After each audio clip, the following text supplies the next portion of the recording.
ने दिल्ली ਦੀਆਂ ਸੰਗਤਾਂ ਬਹੁਤ ਹੌਸਲੇ ਵਾਲੀਆਂ ਨੇ ਔਰ ਚਾਹੇ ਕਮਲਨਾਥ ਵਰਗੇ ਦਾ ਕੇਸ ਹੋਵੇ ਜੋ ਕਦੀ 34 ਸਾਲਾਂ 'ਚ ਨਹੀਂ ਕਦੀ ਕਿਸੇ ਨੇ ਖੁਲਵਾਉਣ ਦੀ ਕੋਸ਼ਿਸ਼ ਕੀਤੀ ਨਾ ਹੀ ਸੋਚ ਸਕਿਆ ਸੀ।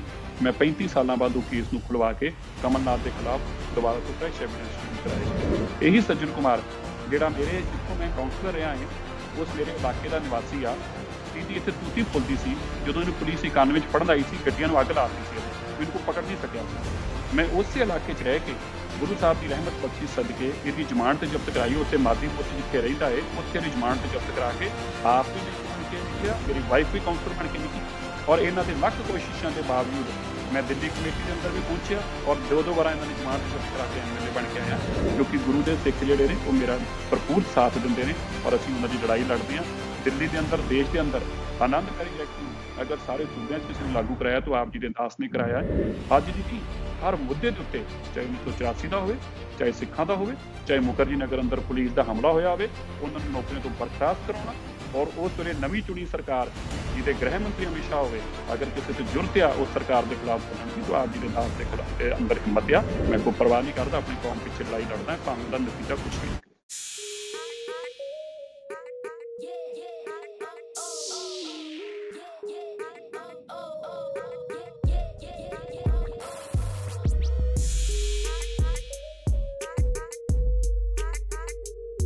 ਸਾਡੇ ਨਾਲ ਹੁਣ ਜੁੜ ਚੁੱਕੇ ਨੇ ਦਿੱਲੀ ਤੋਂ ਮਨਜਿੰਦਰ ਸਿੰਘ ਸਿਰਸਾ ਜੀ ਜੋ ਕਿ ਦਿੱਲੀ ਸਿੱਖ ਗੁਰਦੁਆਰਾ ਪ੍ਰਬੰਧਕ ਕਮੇਟੀ ਦੇ ਪ੍ਰਧਾਨ ਨੇ।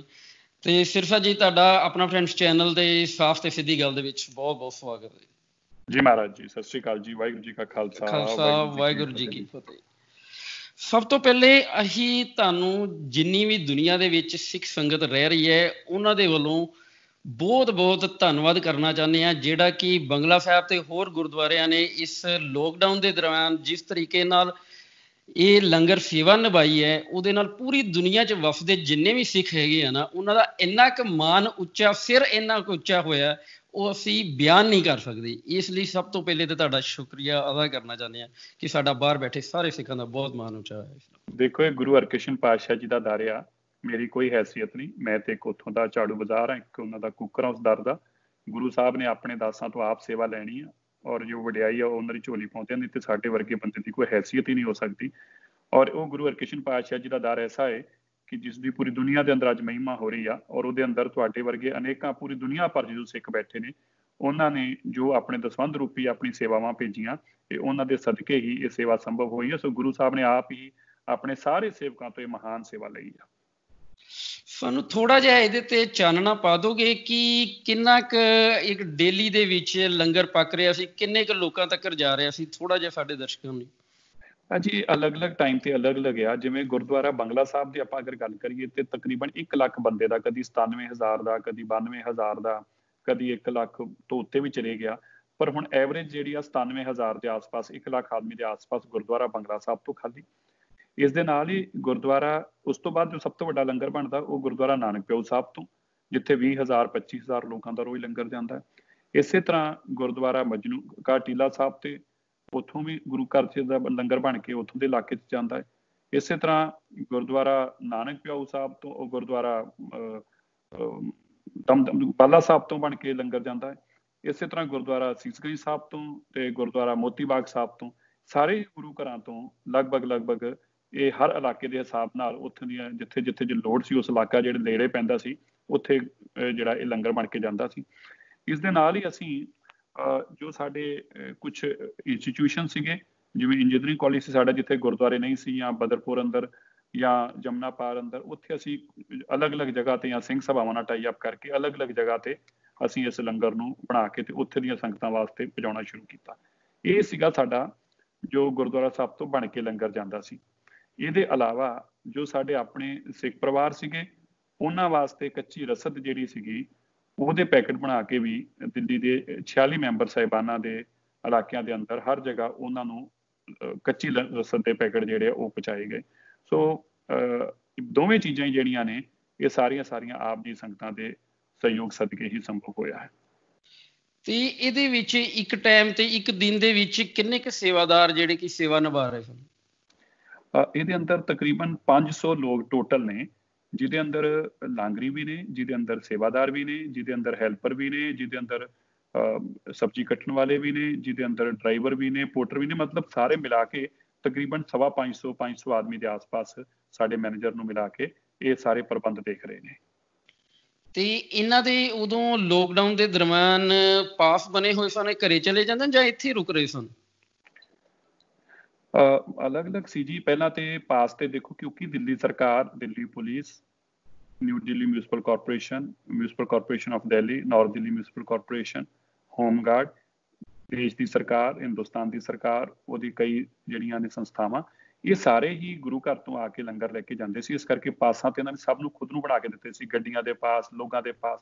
ਲੇਕਿਨ ਜਿਹੜੇ ਸਾਡੇ ਲਾਂਗਰੀ ਸੀਗੇ ਉਹ ਤਕਰੀਬਨ 100% ਦੇ ਆਸ-ਪਾਸ ਹੀ ਆਪਣੇ ਉਹਨਾਂ ਗੁਰੂ ਘਰਾਂ 'ਚ ਹੀ ਰਹਿੰਦੇ ਸੀਗੇ ਜਿੱਥੇ ਇਹ ਲੰਗਰ ਦੀ ਸੇਵਾ ਚੱਲਦੀ ਪਈ ਸੀਗੀ। ਤੇ ਜਿਸ ਦਿਨ ਲੋਕਡਾਊਨ ਇਹ ਡਿਕਲੇਅਰ ਹੋਇਆ ਹੈ ਤੇ ਗੁਰੂ ਘਰ ਦੀ ਸੇਵਾ ਉਸ ਅਗਲੇ ਦਿਨ ਤੋਂ ਹੀ ਸ਼ੁਰੂ ਹੋ ਗਈ ਕਿ ਜਾਂ ਇਹਦੀਆਂ ਪਹਿਲੇ ਪਰਮਿਸ਼ਨਾਂ ਤੁਹਾਨੂੰ ਲੈਣੀਆਂ ਪਈਆਂ, ਥੋੜੀ ਖੱਜਲ ਖੁਆਰੀ ਦਾ ਸਾਹਮਣਾ ਕੁਝ ਕਰਨਾ ਪਿਆ?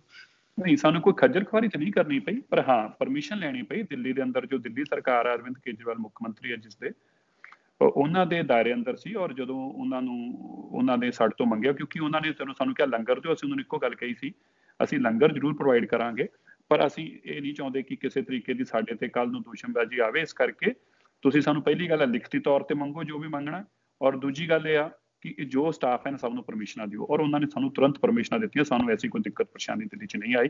ਔਰ ਜਿੰਨੀਆਂ ਉਹਨਾਂ ਨੇ ਲੰਗਰ ਲੈ ਕੇ ਗਏ ਉਹਦੀਆਂ ਸਭ ਦੀਆਂ ਉਹ ਸਾਡੇ ਤੋਂ ਬਕਾਇਦਾ ਰਿਟਨ 'ਚ ਸਾਨੂੰ ਲਿਖ ਕੇ ਭੇਜਦੇ ਸੀ, ਇੰਨੇ ਬੰਦਿਆਂ ਦਾ ਇੱਥੇ ਲੰਗਰ ਚਾਹੀਦਾ, ਇੰਨੇ ਬੰਦਿਆਂ ਤੇ। ਉਹਨਾਂ ਦੇ ਡਿਪਟੀ ਕਮਿਸ਼ਨਰ, ਡੀਸੀਜ਼ ਔਰ ਐਸਡੀਐਮਸ ਲਗਾਤਾਰ ਸਾਡੇ ਸਟਾਫ ਦੇ ਸੰਪਰਕ 'ਚ ਰਹਿੰਦੇ ਸੀਗੇ, ਔਰ ਉਹਨਾਂ ਦੇ ਮਾਧਿਅਮ ਤੋਂ ਹੀ ਕਾਫੀ ਹੱਦ ਤੱਕ ਲੰਗਰ, ਅਗਰ ਮੈਂ ਕਹਾਂ ਕਿ 60-70% ਲੰਗਰ ਵੀ ਜਿਹੜਾ ਹੈ ਉਹ ਦਿੱਲੀ ਸਰਕਾਰ ਦੇ ਮਾਧਿਅਮ ਤੋਂ ਹੀ ਜਗ੍ਹਾ ਗਿਆ ਹੈ। ਅੱਛਾ, ਇੱਕ ਮੈਂ ਤੁਹਾਡੇ ਉੱਤੇ ਆ ਜਾਵਾਂ, ਜਿਹੜਾ ਥੋੜੇ ਕੁ ਦਿਨ ਪਹਿਲੇ ਇੱਕ ਵਿਵਾਦ ਜਿਹਾ ਬਣਿਆ ਸੀ ਜਿਹਦੇ ਵਿੱਚ ਤੁਸੀਂ ਆਪਣੀ ਮਾਫੀਨਾਮਾ ਵੀ ਪੇਸ਼ ਕੀਤਾ, ਉਹ ਥੋੜਾ ਜਿਹਾ ਉਹਦੇ ਤੇ ਚਾਨਣਾ ਪਾਓਗੇ? ਕਿਉਂਕਿ ਵੀਡੀਓ ਜਿਹੜੀ ਹੈਗੀ ਹੈ ਇੱਥੇ ਵੀ ਪਹੁੰਚੀ ਹੈ, ਉਹ ਤੁਹਾਡੇ ਲਫ਼ਜ਼ਾਂ ਰਾਹੀਂ ਅਸੀਂ ਸੁਣਨਾ ਚਾਹੁੰਦੇ ਹਾਂ। ਉਹ ਹੈ ਕੀ ਸੀ ਜਿਹੜਾ ਗੁਰਦੁਆਰੇ ਦਾ ਸੋਨੇ ਨੂੰ ਲੈ ਕੇ, ਸੇਵਾ ਨੂੰ ਲੈ ਕੇ? ਨਹੀਂ, ਕਦੇ ਵੀ ਗੁਰਦੁਆਰੇ ਦਾ ਨਾ ਕਿਤੇ ਨਾਮ ਲਿਆ ਗਿਆ ਸੀ, ਨਾ ਹੀ ਕਿਤੇ ਗੁਰਦੁਆਰੇ ਦੀ ਗੱਲ ਸੀ। ਇੱਕ ਟੀਵੀ ਚੈਨਲ ਨੇ ਜਦੋਂ ਮੈਨੂੰ ਪੁੱਛਿਆ ਕਿ 1 ਟ੍ਰਿਲੀਅਨ ਟਨ ਸੋਨਾ, 1 ਟ੍ਰਿਲੀਅਨ ਟਨ ਸੋਨਾ ਜਿਹੜਾ ਹੈ ਉਹ ਪੱਛਮ ਦੇ ਮੰਦਿਰਾਂ ਦੇ ਕੋਲ ਹੈਗਾ ਹੈ, ਕਿਆ ਉਹਨਾਂ ਨੂੰ ਇਹ ਕਾਂਗਰਸ ਦੇ ਇੱਕ ਮੁੱਖ ਮੰਤਰੀ ਨੇ, ਇੱਕ ਫਾਰਮਰ ਚੀਫ ਮਿਨਿਸਟਰ ਨੇ ਇਹ ਸੁਝਾਅ ਦਿੱਤਾ ਹੈ ਕਿ ਉਹ ਸੋਨਾ ਜਿਹੜਾ ਹੈ ਉਹ ਉਹਨਾਂ ਨੂੰ ਸਰਕਾਰ ਦੇ ਕੋਲ ਬੌਂਡ ਦੇ ਰੂਪ ਤੇ ਘੱਟ ਵਿਆਜ ਉੱਤੇ ਉਹਨਾਂ ਨੂੰ ਪਲੇਜ ਕਰਨਾ ਚਾਹੀਦਾ। ਮੈਂ ਉਹਨਾਂ ਨੂੰ ਕਿਹਾ ਕਿ ਸਰਕਾਰ ਕਿਸੇ ਤੋਂ ਮੰਗੇ ਨਾ ਮੰਗੇ, ਲੇਕਿਨ ਜਿੰਨੀਆਂ ਸੰਸਥਾਵਾਂ ਦੇ ਕੋਲ ਐਸੇ ਸਰੋਤ ਹੈਗੇ ਨੇ ਉਹਨਾਂ ਨੂੰ ਮਾਨਵਤਾ ਦੀ ਸੇਵਾ ਵਾਸਤੇ ਅੱਗੇ ਆਉਣਾ ਚਾਹੀਦਾ। ਅਗਲੀ ਗੱਲ ਇਹ ਕਹੀ ਕਿ ਅਸੀਂ ਤੇ ਖੁਦ, ਸਾਨੂੰ ਤੇ ਗੁਰੂ ਨਾਨਕ ਦੇਵ ਪਾਤਸ਼ਾਹ ਜੀ ਨੇ ਇਹ ਸੰਦੇਸ਼ ਤੇ ਉਪਦੇਸ਼ ਹੀ ਦਿੱਤਾ ਹੈ ਤੇ ਅਸੀਂ ਤੇ ਮਾਨਵਤਾ ਦੀ ਮਹਾਨ ਸੇਵਾ ਕਰ ਰਹੇ ਹਾਂ। ਹੁਣ ਕੀ ਕੀਤਾ ਕਿ ਜਿੱਥੇ ਮੈਂ ਗੱਲ ਕਹੀ ਸੀ ਕਿ ਸਾਰੀਆਂ ਸੰਸਥਾਵਾਂ, ਉਹ ਸਾਰੇ ਵਰਡ ਨੂੰ ਹਟਾ ਕੇ ਉਹਦੇ ਸਿੱਖ ਵਰਡ ਪਾ ਦਿੱਤਾ, ਔਰ ਉਹ ਵੀਡੀਓ ਨੂੰ ਆਪਣੇ ਤਰੀਕੇ ਨਾਲ ਐਡਿਟ ਕਰਕੇ ਕਿਸੇ ਨੇ ਵਿੱਚ ਹੋਰ ਕਈ ਚੀਜ਼ਾਂ ਪਾ ਕੇ ਚਲਾ ਦਿੱਤੀ। ਹੁਣ ਸੁਭਾਵਿਕ ਤੌਰ ਤੇ ਬੜੀ ਸਪਸ਼ਟ ਜੀ ਗੱਲ ਤੇ ਇੱਕ ਤੇ ਆ, ਅਗਰ ਮੈਂ ਕੁਝ ਕਿਹਾ ਹੈ ਤੇ ਉਹ ਤੇ ਮੇਰੀ ਸਪਸ਼ਟ ਵੀਡੀਓ ਤੁਸੀਂ ਲੋਕਾਂ 'ਚ ਭੇਜੋਗੇ, ਲੋਕੀ ਆਪਣੇ ਉਹਦਾ ਮਤਲਬ ਕੱਢ ਲੈਣਗੇ। ਅਗਰ ਤੁਸੀਂ ਉਹਦੇ ਅੰਦਰ ਕੁਝ ਹੋਰ ਪਾਉਂਦੇ ਜਿਹੜਾ ਮਤਲਬ ਬੜਾ ਸਪਸ਼ਟ ਆ ਕਿ ਤੁਸੀਂ ਮੇਰੀ ਗੱਲ ਜੋ ਮੈਂ ਕਹੀ ਆ ਉਹ ਬਦਲਣ ਵਾਸਤੇ ਹੀ ਉਹਦੇ ਅੰਦਰ ਕੁਝ ਆਪ ਆਪਣੇ ਵੱਲ ਬੋਲਦੇ ਪਏ ਜਾਂ ਪਾਉਂਦੇ ਪਏ ਜੀ। ਪਰ ਮੈਂ ਇਹ ਸਮਝਦਾ ਸੀ, ਕਿਉਂਕਿ ਜੋ ਬੰਗਲਾ ਸਾਹਿਬ ਤੋਂ, ਔਰ ਜਿਵੇਂ ਤੁਸੀਂ ਖੁਦ ਮੰਨਿਆ ਕਿ ਪੂਰੀ ਦੁਨੀਆ ਦੇ ਅੰਦਰ, ਦੇਖੋ ਮੈਨੂੰ ਹੁਣ ਗੁਰੂ ਘਰ 'ਚ ਇਸ ਮਹਾਨ ਸੇਵਾ ਦੇ ਅੰਦਰ ਸੇਵਾ ਨਿਭਾਉਂਦਿਆਂ 7 ਸਾਲ ਹੋ ਗਏ ਨੇ। ਮੈਂ ਪਹਿਲਾਂ ਜਨਰਲ ਸਕੱਤਰ ਦੇ ਰੂਪ 'ਚ ਵੀ ਰਿਹਾ, ਹਾਂਜੀ, ਔਰ ਬੀਇੰਗ ਅ ਸਿੱਖ ਵੀ ਮੈਂ ਜ਼ਰੂਰ ਕਹਿ ਸਕਦਾ ਹਾਂ ਕਿ ਪੂਰੀ ਦੁਨੀਆ ਦੇ ਅੰਦਰ ਮੈਂ ਨਹੀਂ ਅੱਜ ਤੱਕ ਦੇਖਿਆ ਕਿ ਕਦੀ ਫੁੱਲ ਪੇਜ ਪੇਪਰਾਂ ਦੇ ਉੱਤੇ ਗੁਰਦੁਆਰਾ ਬੰਗਲਾ ਸਾਹਿਬ ਦੇ ਆਰਟੀਕਲ ਛਪਦੇ ਹੋਣ, ਨਿਊਯਾਰਕ ਟਾਈਮਸ ਅੰਦਰ, LA ਟਾਈਮਸ ਅੰਦਰ, ਬਿਲਕੁਲ ਠੀਕ, LA ਟਾਈਮਸ ਅੰਦਰ, ਵਾਸ਼ਿੰਗਟਨ ਪੋਸਟ ਅੰਦਰ, ਫਿਜੀ ਦੇ ਨਿਊਜ਼ਪੇਪਰ ਨੇ 2 ਪੇਜ ਸੈਂਟਰ ਸਪਰੈਡ ਅੰਦਰ ਪੂਰੀ ਇਸ ਦੀ ਜਾਣਕਾਰੀ ਦਿੱਤੀ। ਫਿਜੀ ਦੇ ਅੰਦਰ, ਜਮਾਇਕਾ ਦੇ ਅੰਦਰ ਇੱਕ ਫੁੱਲ ਪੇਜ ਦਾ ਆਰਟੀਕਲ ਛਪਿਆ। ਇਸੇ ਤਰੀਕੇ ਤੁਸੀਂ ਸੁਣ ਕੇ ਹੈਰਾਨ ਹੋਗੇ, ਚਾਈਨਾ ਦੇ ਨਾਲ ਜਿਹੜੀ ਤਾਈਵਾਨ ਕੰਟਰੀ ਹੈ, ਜਿਹੜਾ ਚਾਈਨਾ ਦਾ ਹਿੱਸਾ, ਜਿੱਥੇ ਧਰਮ ਨੂੰ ਦੀ ਕੋਈ ਚਰਚਾ ਨਹੀਂ ਹੁੰਦੀ, ਉਹਨਾਂ ਨੇ ਵੀ ਫੁੱਲ ਪੇਜ ਆਰਟੀਕਲ ਸਾਡਾ ਗੁਰਦੁਆਰਾ ਬੰਗਲਾ ਸਾਹਿਬ ਦੀ ਸੇਵਾ ਦੇ ਉੱਤੇ ਛਾਪਿਆ। ਰਸ਼ੀਆ ਦੇ ਰਸ਼ੀਅਨ ਚੈਨਲਸ ਨੇ ਆਪਣੀ ਰਸ਼ੀਅਨ ਭਾਸ਼ਾ ਦੇ ਅੰਦਰ ਇਸ ਦਾ ਪ੍ਰਚਾਰ ਕੀਤਾ। ਉਹ ਪਰਪਸ ਉਹਨਾਂ ਦਾ ਇਹ ਸੀਗਾ ਕਿ ਇਹਨੂੰ ਕਿਸੇ ਤਰੀਕੇ ਸੇਵਾਵਾਂ ਨੂੰ ਡਿਫੀਟ ਕੀਤਾ ਜਾਵੇ। ਸੋ ਮੈਂ ਇੱਕ ਗੱਲ ਜ਼ਰੂਰ ਉਸ ਤੋਂ ਮਹਿਸੂਸ ਕੀਤੀ ਆ ਕਿ ਜਦੋਂ ਵੀ ਅਸੀਂ ਕੋਈ ਗੱਲ ਕਹੀਏ ਉਹਦੇ 'ਚ ਇੰਨੀ ਕਲੈਰਿਟੀ ਹੋਣੀ ਚਾਹੀਦੀ ਕਿ ਕੋਈ ਚਾਹ ਕੇ ਵੀ ਉਸ ਦੀ ਗੱਲ ਨੂੰ ਮੋਲਡ ਨਾ ਕਰ ਸਕੇ, ਕੋਈ ਉਸਨੂੰ ਚਾਹ ਕੇ ਵੀ ਅੱਗੇ ਪਿੱਛੇ ਨਾ ਕਰ ਸਕੇ। ਹੁਣ ਮੈਂ ਤੁਹਾਨੂੰ ਉਹਦਾ ਇੱਕ ਐਗਜ਼ਾਮਪਲ ਤੌਰ ਤੇ ਦੱਸਦਾ। ਜਦੋਂ ਅਸੀਂ ਰੋਜ਼ ਗੁਰੂ ਸਾਹਿਬ ਦੀ ਕੋਈ ਪ੍ਰਕਾਸ਼ ਪੁਰਬ, ਗੁਰਪੁਰਬ, ਸ਼ਹੀਦੀ ਪੁਰਬ ਆਉਂਦਾ ਹੈ ਤੇ ਜਦੋਂ ਅਸੀਂ ਪੰਜਾਬੀ 'ਚ ਉਸ ਦਾ ਆਂਕਲਨ ਕਰਕੇ ਲਿਖਦੇ ਹਾਂ ਤੇ ਫੇਸਬੁੱਕ ਦਾ ਇੱਕ ਫੀਚਰ ਆ ਟਰਾਂਸਲੇਟ, ਆਟੋ ਟਰਾਂਸਲੇਟ। ਲੋਕ ਕੀ ਕਰਦੇ ਨੇ, ਆਟੋ ਟਰਾਂਸਲੇਟ ਖੋਲਦੇ ਨੇ, ਉਹਦੇ ਥੱਲੇ ਬਿਲਕੁਲ ਡਿਫਰੈਂਟ ਅੰਗਰੇਜ਼ੀ ਦੇ ਮਤਲਬ ਲਿਖੇ ਹੁੰਦੇ ਨੇ, ਫਿਰ ਉਹਨੂੰ ਬਣਾਉਂਦੇ ਨੇ, ਫਿਰ ਕਹਿਣਗੇ ਦੇਖੋ ਸਿਰਸੇ ਨੇ ਆਹ ਲਿਖਤਾ, ਮੈਂ ਤੇ ਗੁਰੂ ਘਰ ਦੀ ਗੱਲ ਨੂੰ ਪੰਜਾਬੀ 'ਚ ਲਿਖਿਆ ਹੈ, ਟਰਾਂਸਲੇਟ ਤੁਸੀਂ ਉਹਨੂੰ ਕਰਦੇ ਪਏ ਜੇ। ਹੁਣ ਅਸੀਂ ਉਹਦਾ ਵੀ ਰਸਤਾ ਕੱਢਿਆ, ਭਾਈ ਜਿੱਥੇ ਲਿਖਿਆ ਥੱਲੇ ਇਹ ਵੀ ਲਿਖੋ ਵੀ ਇਹਦਾ ਆਟੋ ਟਰਾਂਸਲੇਟ ਦੇ ਮਤਲਬ ਬਿਲਕੁਲ ਅਲੱਗ ਨਿਕਲਦੇ ਹੋਣਗੇ, ਤੇ ਜੇ ਅਗਰ ਥੱਲੇ ਆਟੋ ਟਰਾਂਸਲੇਟ ਕੀਤਾ ਕਿਸੇ ਨੇ ਤੇ ਸਾਡੀ ਟਰਾਂਸਲੇਸ਼ਨ ਇਹ ਨਹੀਂ ਹੈਗੀ। ਮੈਂ ਇਸ ਕਰਕੇ ਇਸ ਤੋਂ ਇਹ ਜ਼ਰੂਰ ਸਿੱਖ ਲਿਆ ਕਿ ਜੋ ਵੀ ਤੁਸੀਂ ਕਹਿਣਾ ਇਹ ਇੰਨਾ ਸਪਸ਼ਟ ਹੋਣਾ ਚਾਹੀਦਾ ਕਿ ਕੋਈ ਚਾਹ ਕੇ ਵੀ ਤੁਹਾਡੀ ਗੱਲ ਨੂੰ ਮੋਲਡ ਨਾ ਕਰ ਸਕੇ। ਔਰ ਫਿਰ ਵੀ ਮੈਂ ਗੁਰੂ ਘਰ 'ਚ ਖੜੇ ਹੋ ਕੇ ਇੱਕ ਨਿਮਾਣੇ ਦੇ ਸਿੱਖ ਵਜੋਂ ਮੈਂ ਸਾਰੀ ਦੁਨੀਆ ਭਰ ਦੀ ਸੰਗਤ ਤੋਂ ਸੀਸ ਨਵਾ ਕੇ ਉਹਨਾਂ ਦੇ ਚਰਨਾਂ 'ਚ ਇਸ ਗੱਲ ਦੀ ਖਿਮਾ ਜਾਚਨਾ ਕੀਤੀ, ਕਿਉਂਕਿ ਭਾਵੇਂ ਮੇਰੀ ਐਡੀਟਿਵ ਵੀਡੀਓ ਆ ਲੇਕਿਨ ਜਿਹਦੇ ਕੋਲ ਜਾਂਦੀ ਉਹਨੂੰ ਠੇਸ ਪਹੁੰਚਦੀ ਆ, ਔਰ ਜਿਨ੍ਹਾਂ ਨੂੰ ਠੇਸ ਪਹੁੰਚੀ ਉਹਨਾਂ ਤੋਂ ਮੈਂ ਖਿਮਾ ਜਾਚਨਾ ਕਰਦਾ। ਬਿਲਕੁਲ ਠੀਕ। ਤੁਸੀਂ ਕਈ ਵਾਰੀ ਜਿਹੜੇ ਸਿੱਖ ਕੌਮ ਦੇ ਉੱਤੇ ਲੱਗਦੇ ਨੇ ਐਲੀਗੇਸ਼ਨ, ਵਿਵਾਦ ਉੱਠਦੇ ਨੇ, ਤੁਸੀਂ ਉਹਨਾਂ ਨੂੰ ਬੜੇ ਬਖੂਬੀ ਕਈ ਵਾਰੀ ਦੇਖਿਆ ਵੀ ਉਹਨਾਂ ਦੀ ਆਵਾਜ਼ ਉਠਾਈ ਹੈ। ਮੈਂ ਉਹਦੇ ਬਾਰੇ ਪਤਾ ਕਰਨਾ ਚਾਹੁੰਦਾ ਹੈ ਕਿ ਉਹ ਕਿੱਥੇ ਤੱਕ ਪਹੁੰਚਿਆ। ਇੱਕ ਵਾਰੀ ਦਿਗਵਿਜੇ ਸਿੰਘ ਜੀ ਨੇ ਕਰੋਨਾ ਨੂੰ ਲੈ ਕੇ ਸਿੱਖਾਂ ਨੂੰ ਜੋੜ ਦਿੱਤਾ ਸੀ, ਉਹਦੇ ਨਾਲ ਤੁਸੀਂ ਉਹਦੀ ਆਵਾਜ਼ ਉਠਾਈ ਸੀ, ਉਹ ਮੁੱਦਾ ਕਿੱਥੇ ਤੱਕ ਕਰਕੇ ਜਾਂ ਉਹ ਉੱਥੇ ਹੀ ਖਤਮ ਹੋ ਗਿਆ? ਦੇਖੋ ਇੱਕ ਮੈਂ ਤੁਹਾਨੂੰ ਗੱਲ ਦੱਸਦਾ ਜੀ, ਦੇਖੋ ਮੈਂ ਹੈ ਬਹੁਤ ਛੋਟਾ ਆਦਮੀ ਆ, ਮੈਨੂੰ ਗੁਰੂ ਸਾਹਿਬ ਨੇ ਜੋ ਕਿਰਪਾ ਕੀਤੀ ਹੈ, ਜੋ ਸੇਵਾਵਾਂ ਬਖਸ਼ੀਆਂ ਨੇ, ਮੈਂ ਇੱਕ ਗੱਲ ਤੁਹਾਨੂੰ ਜ਼ਰੂਰ ਕਹਿ ਸਕਦਾ, ਪੂਰੀ ਦੁਨੀਆ ਦੇ ਅੰਦਰ ਹਰ ਕੋਈ ਆਪਣੇ ਤਰੀਕੇ ਨਾਲ ਇਸ ਗੁਰੂ ਸਾਹਿਬ ਦੇ ਮਹਾਨ ਸੇਵਾ ਨੂੰ ਕਰਨ ਦੀ, ਨਿਭਾਉਣ ਦੀ ਕੋਸ਼ਿਸ਼ ਕਰਦਾ, ਕਿਉਂਕਿ ਸਿੱਖ ਜਿਹੜੇ ਨੇ ਬੜੇ ਕਮਿਟਡ ਨੇ ਗੁਰੂ ਚਰਨਾਂ ਦੇ ਨਾਲ। ਇਸੇ ਤਰ੍ਹਾਂ ਅਸੀਂ ਦਿੱਲੀ ਦੇ ਅੰਦਰ ਹਾਂ, ਪਰ ਮੈਂ ਤੁਹਾਨੂੰ ਬੜੇ ਵਿਸ਼ਵਾਸ ਨਾਲ ਦੱਸ ਸਕਦਾ ਹਾਂ ਕਿ ਅੱਜ ਤੱਕ ਕੋਈ ਦੁਨੀਆ ਦਾ ਐਸਾ ਮੁੱਦਾ ਨਹੀਂ ਹੋਇਆ ਹੋਊਗਾ ਜਿਹਦੇ ਉੱਤੇ ਨੈਸ਼ਨਲ ਚੈਨਲ ਜਾਂ ਇੰਟਰਨੈਸ਼ਨਲ ਚੈਨਲ ਨੇ ਆ ਕੇ ਸਾਡੀ ਆਵਾਜ਼ ਨਾ ਸੁਣੀ ਹੋਵੇ। ਕਿਉਂ? ਕਿਉਂਕਿ ਉਹਨਾਂ ਨੂੰ ਪਤਾ ਹੈ ਕਿ ਅਸੀਂ ਬੇਬਾਕੀ ਦੇ ਨਾਲ ਬੋਲਦੇ ਹਾਂ। ਮੈਂ ਤੁਹਾਨੂੰ ਇੱਕ ਗੱਲ ਬੜੀ ਇੰਟਰਸਟਿੰਗ ਦੱਸਾਂ, ਕਦੀ ਤੁਸੀਂ ਇਹਨੂੰ, ਮੈਂ ਤੁਹਾਨੂੰ ਦੱਸਣ ਲੱਗਾ, ਤੁਸੀਂ ਗੂਗਲ ਕਰਕੇ ਖੋਲਿਓ ਜੇ, ਹਿੰਦੁਸਤਾਨ ਦਾ ਇੱਕ ਬੜਾ ਲੀਡਿੰਗ ਨਿਊਜ਼ਪੇਪਰ ਆ, ਉਹਨਾਂ ਨੇ ਇੱਕ ਦੇਸ਼ ਦਾ, ਜੋ ਸਾਡੇ ਸਿਟਿੰਗ ਮੰਤਰੀ ਨੇ ਜਿਹੜੇ ਕਿ ਮਾਈਨੋਰਟੀਜ਼ ਦੇ ਮਿਨਿਸਟਰ ਨੇ, ਉਹਨਾਂ ਦਾ ਹਵਾਲਾ ਦੇ ਕੇ ਗੱਲ ਕਹੀ ਕਿ ਜਦੋਂ ਮੁਸਲਮਾਨ ਕੌਮ ਦੇ ਉੱਤੇ ਗੱਲ ਆਈ ਤੇ ਉਸ ਮੰਤਰੀ ਨੇ ਉੱਥੇ ਜਾਣਾ ਵੀ ਠੀਕ ਨਹੀਂ ਸਮਝਿਆ, ਔਰ ਦੂਜੇ ਪਾਸੇ ਉਹਦੇ ਕੰਟਰਾਸਟ ਅੰਦਰ ਮਨਜਿੰਦਰ ਸਿੰਘ ਸਿਰਸਾ ਬੈਠਾ ਹੈ। ਜਦੋਂ ਉਹਦੀ ਗੱਲ ਆਈ ਕਿ ਗੁਰਦੁਆਰਾ ਮਜਨੂ ਟੀਲਾ ਦੇ ਉੱਤੇ ਆ ਕੇ ਰਾਹਗੀਰ ਰੁਕੇ ਨੇ, ਉਹਨੇ ਕੌਮ ਵਾਸਤੇ ਸਟੈਂਡ ਲਿਆ, ਬਿਲਕੁਲ ਰੁਕੇ ਨੇ, ਰੁਕਣਗੇ, ਗਾਂ ਵੀ ਰੋਕਾਂਗੇ, ਜਿੰਨੇ ਮਰਜ਼ੀ ਮੁਕੱਦਮੇ ਦਰਜ ਕਰ ਲਓ, ਸਾਨੂੰ ਪਰਵਾਹ ਨਹੀਂ। ਅਸੀਂ ਦਿੱਲੀ ਦੇ ਅੰਦਰ ਬਹੁਤ ਜਦੋਜਹਿਦ ਕੀਤੀ ਆ, ਔਰ ਅੱਜ ਪਰਮਾਤਮਾ ਦੀ ਕਿਰਪਾ ਦੇ ਨਾਲ ਨਾ ਤੇ ਕੋਈ ਸਰਕਾਰ ਸਾਡੇ ਨਾਲ ਸਿਰ ਲਾਉਣ ਦੀ, ਟਾਕਰਾ ਲਾਉਣ ਦੀ ਕੋਸ਼ਿਸ਼ ਕਰਦੀ ਆ, ਨਾ ਕੋਈ ਸੰਸਥਾ। ਔਰ ਮੈਨੂੰ ਇਸ ਗੱਲ ਦੀ ਬੜੀ ਫਕਰ ਆ ਕਿ ਗੁਰੂ ਦੀਆਂ ਸੰਗਤਾਂ ਨੇ, ਦਿੱਲੀ ਦੀਆਂ ਸੰਗਤਾਂ ਬਹੁਤ ਹੌਸਲੇ ਵਾਲੀਆਂ ਨੇ, ਔਰ ਚਾਹੇ ਕਮਲਨਾਥ ਵਰਗੇ ਦਾ ਕੇਸ ਹੋਵੇ ਜੋ ਕਦੀ 34 ਸਾਲਾਂ 'ਚ ਨਹੀਂ ਕਦੀ ਕਿਸੇ ਨੇ ਖੁਲਵਾਉਣ ਦੀ ਕੋਸ਼ਿਸ਼ ਕੀਤੀ, ਨਾ ਹੀ ਸੋਚ ਸਕਿਆ ਸੀ, ਮੈਂ 35 ਸਾਲਾਂ ਬਾਅਦ ਉਹ ਕੇਸ ਨੂੰ ਖੁਲਵਾ ਕੇ ਤੇ ਸੱਜਣ ਕੁਮਾਰ ਦੇ ਖਿਲਾਫ ਕਮਲਨਾਥ ਦੇ ਖਿਲਾਫ ਦੁਬਾਰਾ ਤੋਂ ਫਰੈਸ਼ ਐਵੀਡੈਂਸ ਸ਼ੁਰੂ ਕਰਾਏ ਨੇ। ਇਹੀ ਸੱਜਣ ਕੁਮਾਰ ਜਿਹੜਾ ਮੇਰੇ, ਜਿੱਥੋਂ ਮੈਂ ਕਾਉਂਸਲਰ ਰਿਹਾ ਹਾਂ, ਉਸ ਮੇਰੇ ਇਲਾਕੇ ਦਾ ਨਿਵਾਸੀ ਆ, ਇਹਦੀ ਇੱਥੇ ਤੂਤੀ ਬੋਲਦੀ ਸੀ, ਜਦੋਂ ਇਹਨੂੰ ਪੁਲਿਸ 91 ਵਿੱਚ ਫੜਨ ਆਈ ਸੀ, ਗੱਡੀਆਂ ਨੂੰ ਅੱਗ ਲਾਤੀ ਸੀ, ਇਹਨੂੰ ਕੋਈ ਪਕੜ ਨਹੀਂ ਸਕਿਆ ਸੀ। ਮੈਂ ਉਸੇ ਇਲਾਕੇ 'ਚ ਰਹਿ ਕੇ ਗੁਰੂ ਸਾਹਿਬ ਦੀ ਰਹਿਮਤ ਬਖਸ਼ੀ ਸਦਕੇ ਇਹਦੀ ਜ਼ਮਾਨਤ ਜ਼ਬਤ ਕਰਾਈ, ਉਸੇ ਮਾਦੀਪੁਰ 'ਚ ਜਿੱਥੇ ਰਹਿੰਦਾ ਹੈ ਉੱਥੇ ਦੀ ਜ਼ਮਾਨਤ ਜ਼ਬਤ ਕਰਾ ਕੇ ਆਪ ਵੀ ਮੈਂ ਇੱਥੋਂ ਬਣ ਕੇ ਨਿਕਲਿਆ, ਮੇਰੀ ਵਾਈਫ ਵੀ ਕਾਉਂਸਲਰ ਬਣ ਕੇ ਨਿਕਲੀ, ਔਰ ਇਹਨਾਂ ਦੇ ਲੱਖ ਕੋਸ਼ਿਸ਼ਾਂ ਦੇ ਬਾਵਜੂਦ ਮੈਂ ਦਿੱਲੀ ਕਮੇਟੀ ਦੇ ਅੰਦਰ ਵੀ ਪਹੁੰਚਿਆ, ਔਰ ਦੋ ਵਾਰਾਂ ਇਹਨਾਂ ਦੀ ਜ਼ਮਾਨਤ ਜ਼ਬਤ ਕਰਾ ਕੇ MLA ਬਣ ਕੇ ਆਇਆ, ਕਿਉਂਕਿ ਗੁਰੂ ਦੇ ਸਿੱਖ ਜਿਹੜੇ ਨੇ ਉਹ ਮੇਰਾ ਭਰਪੂਰ ਸਾਥ ਦਿੰਦੇ ਨੇ, ਔਰ ਅਸੀਂ ਉਹਨਾਂ ਦੀ ਲੜਾਈ ਲੜਦੇ ਹਾਂ। ਦਿੱਲੀ ਦੇ ਅੰਦਰ, ਦੇਸ਼ ਦੇ ਅੰਦਰ ਆਨੰਦ ਮੈਰਿਜ ਐਕਟ ਨੂੰ ਅਗਰ ਸਾਰੇ ਸੂਬਿਆਂ 'ਚ ਕਿਸੇ ਨੇ ਲਾਗੂ ਕਰਾਇਆ ਤਾਂ ਆਪ ਜੀ ਦੇ ਦਾਸ ਨੇ ਕਰਾਇਆ।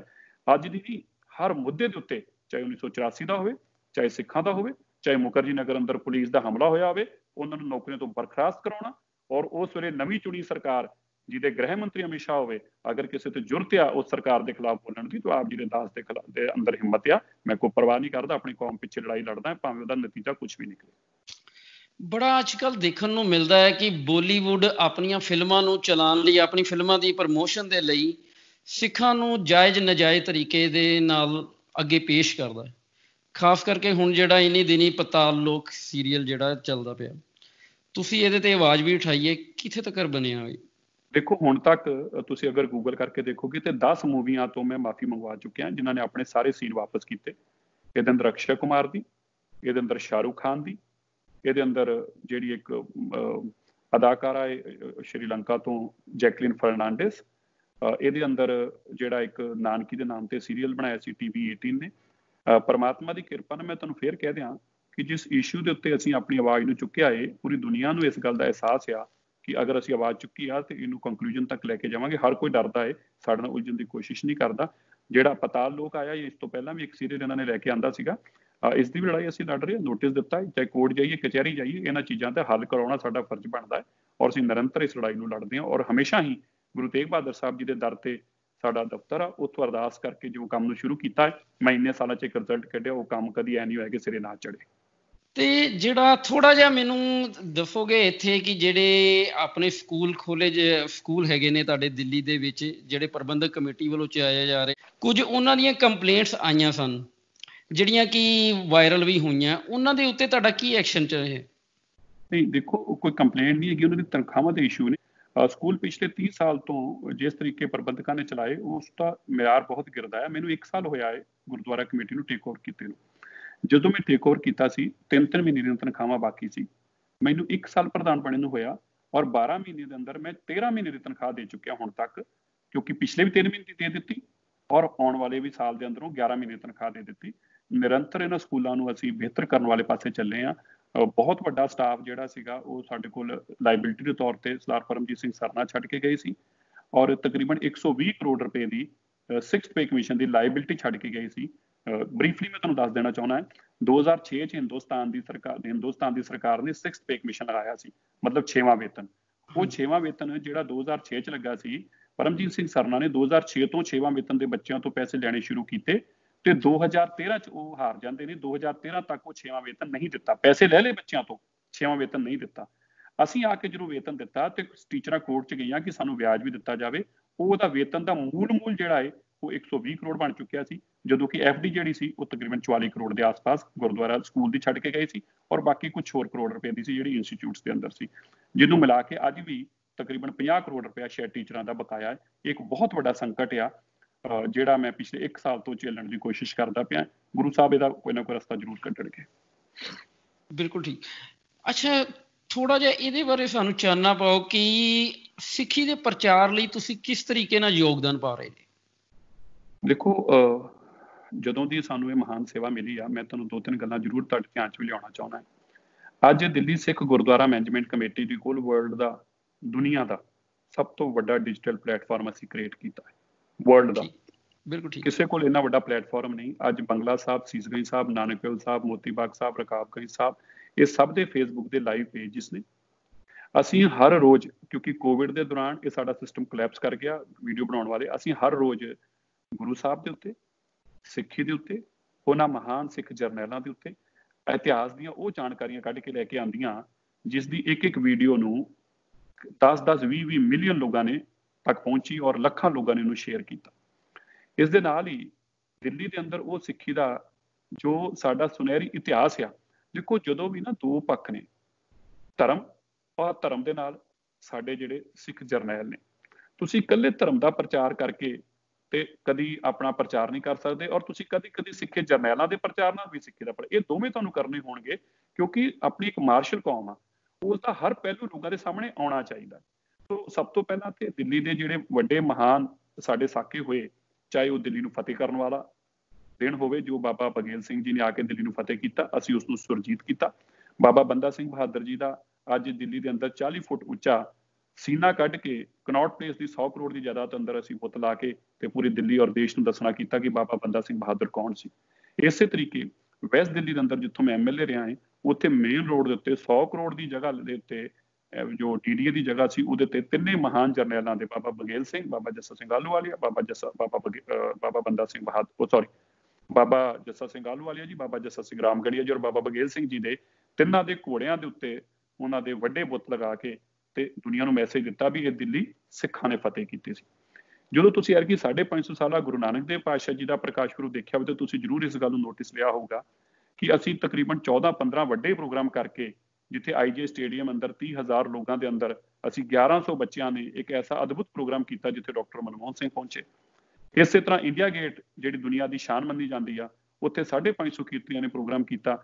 ਇਸੇ ਤਰੀਕੇ ਅਸੀਂ ਆਪਣੇ ਬੱਚਿਆਂ ਦਾ ਪੂਰੀ ਦਿੱਲੀ ਦੇ ਜਿਹੜਾ ਕਨੌਟ ਪਲੇਸ ਦਾ ਏਰੀਆ, ਇੰਡੀਆ ਗੇਟ ਦਾ ਏਰੀਆ ਹੈ, ਅਸੀਂ ਹਿਊਮਨ ਚੇਨ ਬਣਾ ਕੇ ਗੁਰੂ ਨਾਨਕ ਦੇਵ ਜੀ ਦਾ ਸੰਦੇਸ਼ ਪਹੁੰਚਾਉਣ ਦਾ ਕੰਮ ਕੀਤਾ।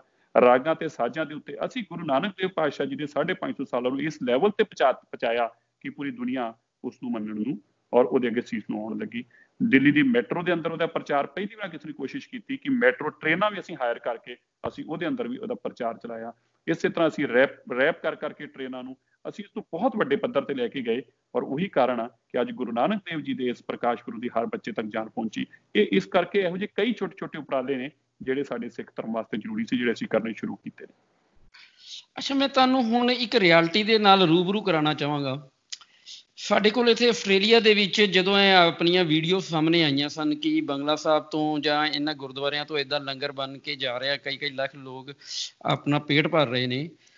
ਕੁਛ ਸਾਊਥ ਇੰਡੀਅਨ ਸਨ ਜਿਹੜੇ ਕਿ ਇੰਡੀਆ ਦੇ ਲੋਕ ਨੇ, ਇੰਡੀਆ ਦੇ ਨਿਵਾਸੀ ਸਨ, ਮਗਰ ਉਹਨਾਂ ਨੂੰ ਸਿੱਖ ਧਰਮ ਬਾਰੇ ਓਨੀ ਜਾਣਕਾਰੀ ਨਹੀਂ ਸੀ ਜਿੰਨੀ ਹੋਣੀ ਚਾਹੀਦੀ ਸੀ। ਉਹਨਾਂ ਨੂੰ ਪਗੜੀਦਾਰ ਦਾ ਪਤਾ ਸੀ ਕਿ ਇਹਨਾਂ ਨੂੰ ਸਿੱਖ ਕਹਿੰਦੇ ਨੇ, ਬੱਲੇ ਬੱਲੇ ਕਰ ਦਿੰਦੇ ਨੇ, ਮਗਰ ਇਹਨਾਂ ਨੂੰ ਹੁਣ ਕੀ ਹੈ ਕਿ ਅਸੀਂ ਲੋਕਾਂ ਨੂੰ ਚਾਹੀਦਾ ਨਹੀਂ ਸੀ ਵਿੱਚ ਅੱਜ ਤੋਂ ਨਹੀਂ, ਮੈਂ ਇਹ ਚਾਹ ਰਿਹਾ ਕਿ ਸ਼ਾਇਦ 15-20 ਸਾਲ ਪਹਿਲੇ ਤੋਂ ਹੀ ਇਹ ਚਾਹੀਦਾ ਸੀ ਵੀ 5 ਵਰਕਿਆਂ ਦਾ, ਜਿਵੇਂ ਆਪਣੇ 10 ਗੁਰੂ ਸਾਹਿਬਾਨ ਦਾ ਇੱਕ ਪੇਜ ਦਾ ਇਤਿਹਾਸ ਲਿਖ ਕੇ, ਇਤਿਹਾਸ ਬਹੁਤ ਵੱਡਾ ਮਗਰ ਇੱਕ ਪੇਜ ਦੀ ਸਮਰੀ ਲਿਖ ਕੇ ਉਹ ਸਕੂਲਾਂ ਦੇ ਵਿੱਚ ਵੰਡੀ ਜਾਂਦੀ। ਪੂਰੇ ਇੰਡੀਆ ਦੇ ਭਾਵੇਂ ਉਹ ਤਾਮਿਲ ਹੈ, ਮਲਿਆਲਮ ਹੈ, ਬੰਗਾਲੀ, ਕੋਈ ਵੀ ਹੈਗੇ, ਕਿਉਂਕਿ ਉਹਨਾਂ ਤੱਕ ਜਾਣਕਾਰੀ ਪਹੁੰਚਦੀ। ਇਹਦਾ ਮੈਂ ਇਸ ਕਰਕੇ ਤੁਹਾਨੂੰ ਦੱਸ ਰਿਹਾ, ਇਹ ਵੀ ਐਗਜ਼ਾਮਪਲ ਵੀ ਇੱਕ ਨਾਲ ਦੇ ਦਿੰਦਾ। ਅਸੀਂ ਜਿਸ ਟਾਈਮ ਤੇ ਇੰਡੀਆ ਦੇ ਵਿੱਚ ਪੜ੍ਹਦੇ ਸੀ ਛੋਟੇ ਹੁੰਦਿਆਂ, ਸਾਡੇ ਸਕੂਲ ਦੇ ਵਿੱਚ ਸਾਨੂੰ ਯੀਸ਼ੂ ਮਸੀਹ ਦਾ 2 ਜਾਂ 3 ਵਰਕਿਆਂ ਦੀ ਕੋਈ ਉਹ ਪੰਜਾਬੀ ਦੇ ਵਿੱਚ ਸ਼ਾਇਦ ਦੇ ਕੇ ਗਏ ਸੀ। ਉਹਨੂੰ ਅਸੀਂ ਪੜ੍ਹਿਆ ਤੇ ਬੜੀ ਇੰਟਰਸਟਿੰਗ ਸਟੋਰੀ, ਜੋ ਕਿ ਅਸੀਂ ਘਰੇ ਆ ਕੇ ਆਪਣੇ ਮਾਤਾ ਪਿਤਾ ਨੂੰ ਪੁੱਛੀ, ਫਿਰ ਉਹਨਾਂ ਨੇ ਸਾਨੂੰ ਹੋਰ ਦੱਸੀ। ਫਿਰ ਉਹਨਾਂ ਨੇ ਸਾਨੂੰ ਲੈ ਕੇ ਗਏ ਕਿ ਅਸੀਂ ਤੁਹਾਨੂੰ ਬਾਜ਼ਾਰੋਂ ਇੱਕ ਕਿਤਾਬ ਲੈ ਦਿੰਦੇ, ਉਹਨਾਂ ਵਿੱਚ ਇਹਦੀ ਪੂਰੀ ਹਿਸਟਰੀ ਹੈ।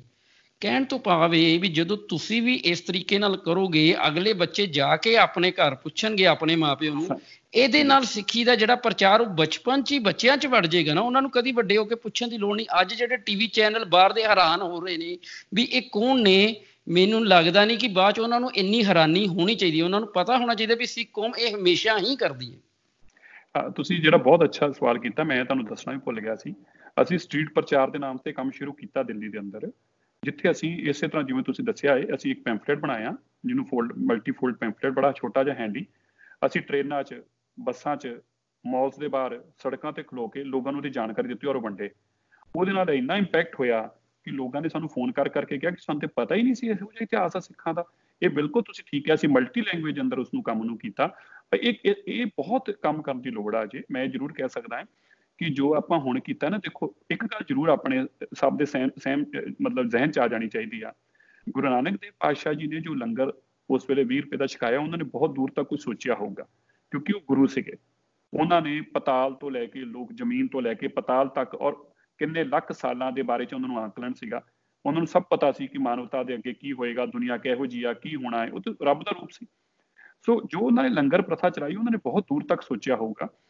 ਅਸੀਂ ਇਸ ਨੂੰ ਐਰਕੀ ਮਹਿਸੂਸ ਕੀਤਾ ਹੈ ਕਿ ਇਸ ਲੰਗਰ ਪ੍ਰਥਾ ਦੀ, ਇੱਕ ਲੰਗਰ ਪ੍ਰਥਾ ਕਰਕੇ ਹੀ ਅਗਰ ਪੂਰੀ ਦੁਨੀਆ ਨੂੰ ਅਸੀਂ ਮਹਿਸੂਸ ਕਰਾ ਸਕਦੇ ਹਾਂ ਕਿ ਅਸੀਂ ਸਿੱਖ ਕੌਣ ਆ, ਤੇ ਸਾਡੇ ਕੋਲ ਤੇ ਬਹੁਤ ਕੁਝ ਹੈਗਾ ਜੀ ਦੱਸਣ ਨੂੰ। ਇਹ ਤੇ ਇੱਕ ਪਹਿਲੂ ਆ ਸਾਡਾ ਲੰਗਰ ਤੇ। ਸੋ ਇਸ ਕਰਕੇ ਕਿਤੇ ਨਾ ਕਿਤੇ ਸਾਨੂੰ ਇਹ ਤੇ ਬਹੁਤ ਵੱਡਾ ਅੱਗੇ ਕੰਮ ਕਰਨ ਦੀ ਲੋੜ ਹੈ। ਇੱਕ ਚੀਜ਼ ਤੁਸੀਂ ਸਹਿਮਤ ਹੋ ਨਾ ਕਿ ਸਾਡਾ ਸਿੱਖੀ ਦੇ ਪ੍ਰਚਾਰ ਦੇ ਵਿੱਚ ਅਸੀਂ ਬਹੁਤ ਲੇਟ ਹੋ ਗਏ ਹਾਂ, ਬਹੁਤ ਪਿੱਛੇ ਹੈਗੇ ਹਾਂ ਦੂਸਰੇ ਧਰਮਾਂ ਨਾਲੋਂ? ਭਾਜੀ ਅਸਲ 'ਚ ਇਸ ਕਰਕੇ ਨਾ ਸਾਡੇ ਕਮਿਊਨਿਟੀ ਦੇ ਅੰਦਰ ਨਾ ਕੰਟਰੋਵਰਸੀਆਂ ਬਹੁਤ ਜ਼ਿਆਦੀਆਂ ਨੇ। ਅਸੀਂ ਨਾ ਇੱਕ ਦੂਜੇ ਨੂੰ ਮਾਰਨ ਪਿੱਛੇ ਪੂਰਾ ਜ਼ੋਰ ਲਾ ਦਿੰਦੇ ਹਾਂ, ਔਰ ਉਹਦੇ ਜਦੋਂ ਇੱਕ ਬੰਦਾ ਮਾਰ ਰਿਹਾ ਹੁੰਦਾ, ਬਾਕੀ ਵੀ ਸਾਰੇ ਇੱਟੇ ਮਾਰਨ ਲੱਗ ਪੈਂਦੇ ਨੇ। ਕੋਈ ਸੋਚ ਕੇ ਸਾਈਡ ਤੇ ਬੈਠ ਕੇ ਵਿਚਾਰ ਨਹੀਂ ਕਰਦਾ ਵੀ ਮੈਂ ਅੱਜ ਇੱਟ ਕਿਉਂ ਫੜੀ ਹੋਈ ਆ। ਹਰ ਬੰਦਾ ਕੰਮ ਕਰਨ ਤੋਂ ਪਹਿਲਾਂ ਲੱਖ ਵਾਰਾਂ ਸੋਚਦਾ ਹੈ ਕਿ ਮੈਂ ਕੁਝ ਕਰਾਂ, ਉਹਦਾ ਕੀ ਫਾਇਦਾ ਨੁਕਸਾਨ ਹੋਊਗਾ, ਕਿਤੇ ਲੋਕੀ ਮੇਰੇ ਦੁਆਲੇ ਨਾ ਹੋ ਜਾਣ। ਇਹ ਬਹੁਤ ਵੱਡੀਆਂ ਦੁਵਿਧਾਵਾਂ ਨੇ।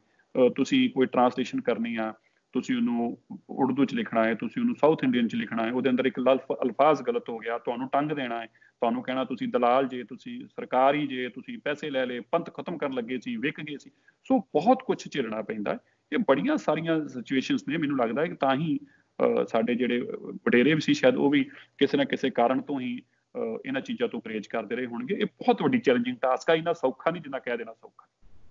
ਨਹੀਂ, ਬਿਲਕੁਲ ਠੀਕ ਹੈ, ਤੁਸੀਂ ਸਹੀ ਫਰਮਾਇਆ। ਪਰ ਅਸੀਂ ਇਹ ਸਮਝਦੇ ਹਾਂ ਕਿ ਸਿੱਖ ਸੰਪਰਦਾਵਾਂ ਨੂੰ ਭਰੋਸੇ 'ਚ ਲੈ ਕੇ ਤੇ ਇਹਦੇ ਉੱਤੇ ਜ਼ਰੂਰ ਕੋਈ ਨਾ ਕੋਈ ਕਾਰਵਾਈ ਹੋਣੀ ਚਾਹੀਦੀ ਹੈ। ਨਹੀਂ ਤੇ ਫਿਰ ਸਾਨੂੰ ਇੱਦਾਂ ਹੀ ਮੌਕੇ ਮਿਲਣਗੇ ਵੀ ਕਦੀ ਕਦਾਈ ਆਪਾਂ ਜਦੋਂ ਲੰਗਰ ਲਾਇਆ ਕਰਾਂਗੇ ਤਾਂ ਉਦੋਂ ਤੱਕ ਦੁਨੀਆ 'ਚ ਪ੍ਰਚਾਰ ਹੋਇਆ ਕਰੇਗਾ, ਨਹੀਂ ਤੇ ਦੁਨੀਆ ਨੂੰ ਉੱਦਾਂ ਪਤਾ ਨਹੀਂ ਚੱਲ ਪਾਏਗਾ। ਤੁਸੀਂ ਦੇਖੋ, ਮੈਂ ਤੁਹਾਨੂੰ ਇੱਕ ਗੱਲ ਦੱਸਦਾ ਹੈ। ਤੁਸੀਂ ਦੇਖੋ ਕਿ ਸਾਡੀ ਕਮਿਊਨਿਟੀ ਕਿਸ ਪਾਸੇ ਜਾ ਰਹੀ ਆ, ਕਿਸ ਪਾਸੇ। ਕਮਿਊਨਿਟੀ ਮੈਂ ਕਹਿਣਾ ਵਰਡ ਗਲਤ ਆ, ਮੈਂ ਵਾਪਸ ਲੈ ਲੈਣਾ। ਮੇਰਾ ਮਤਲਬ ਹੈ ਕਿ ਕੁਝ ਲੋਕ ਜਿਹੜੇ ਇਸ ਦੇ ਅੰਦਰ ਹਾਲਾਤ ਖਰਾਬ ਕਰਨ।